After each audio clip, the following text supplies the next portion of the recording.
What do you do when a learner you're working with errors? In this blog, I'm going to be talking about how to perform an error correction procedure.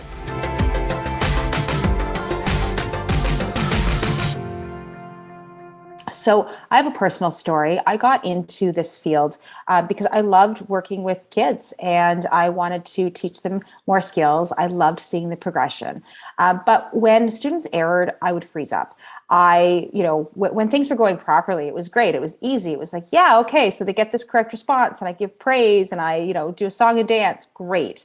But freezing up when they erred was a real thing. I would say touch red and a student would touch blue and I would go, no, this one's red. This one right here, it's red, this one. And it wasn't until about a month in that my supervisor watched this and I really seriously looked like a deer in headlights. And my supervisor said, Shayna, let me just walk you through this error correction procedure. And she wrote this simple thing down on paper. And literally I just went, aha. It was like that aha moment. Oh, now I get it. This is amazing. So I want to show you what that error correction procedure looks like. I guess, first of all, we should talk about what a child error looks like. It can be a child error, it can be an individual error, it can be an adult error. But what is an error? An error is when a student makes a mistake. It can be making a mistake or just not responding at all. So if you give the instruction and you say, touch red, and you wait, and the student doesn't respond, and the student doesn't respond, and the student doesn't respond, that's an error. If they don't respond within about 2 to 3 seconds, I would mark that as an incorrect response. Another type of error is whether they scroll. What scrolling means, if I say, what color is it? And they need to answer red, but they say yellow, blue, red. That would be a scroll. So what color is it? Yellow, blue, red. That's a scrolling error. That's an error. Or if they just make a mistake. So if I say touch red and they touch blue, or what color is it? And they say yellow instead of red, that's an error. So that's really what an error looks like. If you're doing any type of life skill task. So, if you're, teaching the student to wash their hands and, the task is drying their hands with a towel and they walk over to the paper towels, to the toilet paper instead of the paper towels, that's an error, right? So there's errors come in various forms. But what do you do when students error is you want to do a specific error correction procedure. And an error is a little bit different than a prompt. Usually with an error, it happens after the behavior, right? So the behavior occurs and then and then the student errors and then you have to correct them. If you prompt ahead of time, that would be a prompt. So if you give the SD or the instruction and then you go in with some type of prompt and then the student gives a response, that's a prompt. So prompt happens before the response and an error happens after the response. This is the visual I was talking about. So if you're looking at this, your data collection is on your first trial, right? So if you give the SD, so for instance, touch red, and there's an error, the student touches blue, then you would mark that as incorrect. It's an incorrect trial, right? They touched blue, they didn't touch red. Don't give any reinforcement. And then what you would do is you would do a transfer trial. What does that transfer trial look like? I typically take all the cards off the table and then I put the cards back on the table. And I would say, again, touch red. But right away, I'm going to predict that error and I'm going to prompt because I have a feeling the student might touch blue again. So if I say touch red, I'm right in there with my prompt. And that prompt can look different for different things. But really, it's about least intrusive, but most effective.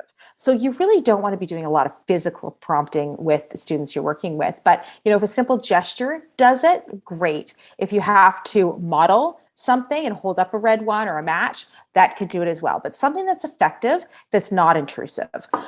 So you're going to predict that error. You're going to prompt. So I might point to red. And I might give some kind of differential reinforcement. And what does differential reinforcement look like? Differential reinforcement means a little tiny bit of something for an okay response, but a huge party for an independent response. So a little bit for a little bit of responding and a lot for a lot of responding. So if I say touch red, and I know the student's going to touch blue, I'm going to be right on that red and think, this is red. And as soon as they touch red, I'm going to go, wow, great job. That's red. That's my quote unquote reinforcement, my praise. I might do this up to 3 times. So the second time around, I'm going to say touch red, and I've got my finger ready, but I've got a faded prompt. I'm about ready to touch that red, and I see that student go in, and right away, I need to get in there quickly before the student can error and touch the red if the student's not going for the red. And then I would say, that one's the red one. Let's try that one more time. Touch red. And again, my finger's like shaking and getting ready for that red, right?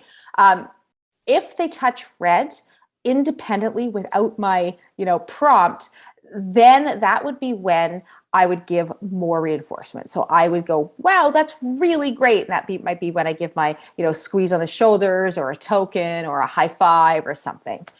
I typically do a transfer trial up to 3 times. If the student is still erroring, I typically say, 3 strikes, you're out. Like it's frustrating, even for us, right? Like if we're making errors, like it's frustrating. I don't want to continue to make errors. Think about your high school calculus class. Like I was like, I can't do this. I can't stare at this any longer. I would put my stuff away and come back to it later with a fresh head, right? Same thing with our learners. So, up to 3 times, if they get it correct without, a prompt on the second try, move on. If they need up to 3 tries and they're still getting it wrong, move on. So basically your transfer trial, up to 3 times. You're not collecting data on this. It's really just teaching. Then what you would do is squeeze in an expanded trial. What's an expanded trial? It's like a high probability response, something that's mastered, something the student's going to get correct, something that's just about positive stuff, right? Like it's like, hey, I know you can do this. You were just given a frustrated task, but here's an easy one for you. So it might be like, okay, do this, and you're clapping your hands. Or you might say, okay, arms up in the air, something. Then you can go back to a new trial. And this is where you collect the data again. So you can present your SD, touch red, and the student responds, or you're getting ready for your hover, right? Your prompt. The student responds, and if they respond correctly, that's when that reinforcement happens. Yay, great job. Or maybe you have to go back into that transfer trial sequence. Anyway, with that being said, this is a really great visual that I still sometimes refer to. But as soon as I show this visual to a therapist I work with, again, I see that aha moment with them, and it's really awesome. So included with this video, just click on the link in and around this video, and you can download this transfer trial procedure. So in summary, we talked today about what an error correction procedure looks like, what is an error, and how to correct it, when to correct it, etc. And click on this link for a free download for your error correction procedure.